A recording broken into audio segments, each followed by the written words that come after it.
Hello, നമുക്കിന്ന് കുറച്ച് പുഴമീൻ കിട്ടിയിട്ടുണ്ട്. കടുങ്ങാടി മീൻ ഇപ്പോൾ കറിക്ക് വേണ്ടി കഷ്ണങ്ങളാക്കി വെച്ചിട്ടുണ്ട്. അതുപോലെ പൊരിക്കാനും കൂടി വെച്ചിട്ടുണ്ട്. പിന്നെ ഒരു സ്പെഷ്യൽ എന്താണെന്നറിയോ, കടുങ്ങാടിൻ്റെ തല. അത് നമ്മൾ ഉപ്പും മുളകും മഞ്ഞളും പുരട്ടി നന്നായിട്ട് വറ്റിച്ചെടുത്ത് വെള്ളത്തിൽ നല്ല പച്ചവെളിച്ചെണ്ണ ഒഴിച്ച് വെച്ചിട്ടുണ്ട് കേട്ടോ. അപ്പോൾ നമ്മൾ തേങ്ങ അരപ്പാരക്കുവാണ് കേട്ടോ.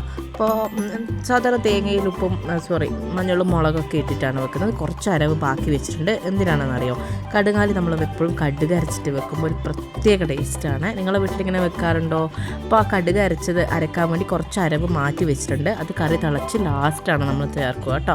അപ്പോൾ കടുക് കുറച്ചൊരു സ്പൂണോളം കടുക് എടുത്തിട്ട് നന്നായിട്ട് നമ്മൾ അരച്ച് വെക്കണം. ആ ഒരു ഫ്ലേവറാണ് ഈ മീനിൻ്റെ ഏറ്റവും വലിയ സ്പെഷ്യാലിറ്റി. നിങ്ങളുടെ വീട്ടിൽ എങ്ങനെയാണ് വെക്കുകയെന്ന് കമൻറ്റ് ചെയ്യണേ. അപ്പോൾ നേരത്തെ അരവുണ്ടല്ലോ, നമ്മൾ ആദ്യം അരവ് ഒഴിച്ചു, എന്നിട്ട് നമ്മൾ പുളിവെള്ളം ഒഴിച്ചു. ഇതിൽ നമ്മൾ മീൻ നന്നായിട്ട് തിളപ്പിച്ചെടുത്ത് ലാസ്റ്റ് പാർട്ടിലാണ് നമ്മൾ ഈ കടുക് അരച്ച അരവ് ചേർക്കുക കേട്ടോ.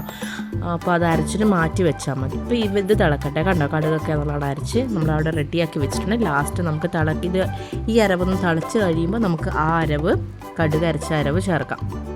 അപ്പോൾ നല്ലോണം കറിവേപ്പിലിട്ട് തക്കാളി ഒന്നും ചേർക്കുന്നില്ല, നാടൻ സ്റ്റൈലിൽ ഒരു കടുക് അരച്ച്, അതാണ് ഇതിൻ്റെ ഒരു സ്പെഷ്യാലിറ്റി. ഇത് ആലു പറാത്തയാണ്. അപ്പോൾ വീട്ടിലാണ് ഞാനുള്ളത്. അപ്പോൾ എൻ്റെ വീട്ടിലെത്തിക്കഴിഞ്ഞാൽ പിന്നെ എൻ്റെ മോളെ കാര്യമൊക്കെ എൻ്റെ അമ്മയാണ് നോക്കുക. അപ്പോൾ അവൾക്ക് വേണ്ടി ആലു പൊറോട്ട ഉണ്ടാക്കുന്നുണ്ട്, അതുപോലെ പഴം നെയ്യിൽ വാട്ടിയെടുക്കുന്നുണ്ട്. ഇതൊക്കെ അമ്മയാണ്. ഞാൻ പിന്നെ ഒന്നും വീട്ടിലെത്തിയാൽ നോക്കാറില്ല കേട്ടോ. അപ്പോൾ ഇത് കണ്ടോ, കറി തിളച്ച് വന്നപ്പോൾ കടുകിൻ്റെ അരവ് ഞാൻ ചേർത്ത് കേട്ടോ ഈ സമയത്ത്.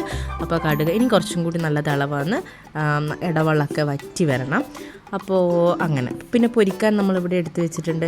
കടുങ്ങാലി മീൻ തന്നെയാണ്. ഇഞ്ചി വെളുത്തുള്ളി പേസ്റ്റൊക്കെ ഇട്ട് ഉപ്പും മുളകും മഞ്ഞളൊക്കെ പുരട്ടി ഇലയിലാണ് നമ്മൾ പൊരിച്ചെടുക്കുന്നത് കേട്ടോ. അപ്പോൾ ഇലയിൽ പൊരിച്ചെടുത്ത് ഒരുപാട് കറിവേപ്പിലൊക്കെ ഇട്ടിട്ടാണ് പൊരിച്ചെടുക്കുന്നത് കേട്ടോ. അപ്പോൾ ഈ മീനുകൾക്ക് നല്ല മുള്ളുണ്ടാവും, നമ്മളത് ശ്രദ്ധിക്കണം കേട്ടോ. തിന്ന് കഴിയുമ്പോൾ ഇതിൻ്റെ മാംസത്തിൻ്റെ ഇടയിലൊക്കെ മുള്ളുകളുണ്ടാവും. പിന്നെ എന്താ വെച്ചാൽ ഈ മീൻ എല്ലാവർക്കും ഇതിൻ്റെ ടേസ്റ്റ് ഇഷ്ടമാണെന്ന് അറിയില്ല, പക്ഷേ പുഴമീനിന് ഫാൻസ് ഉണ്ട്, കുറേ ആൾക്കൊക്കെ ഭയങ്കര ഇഷ്ടമാണ്.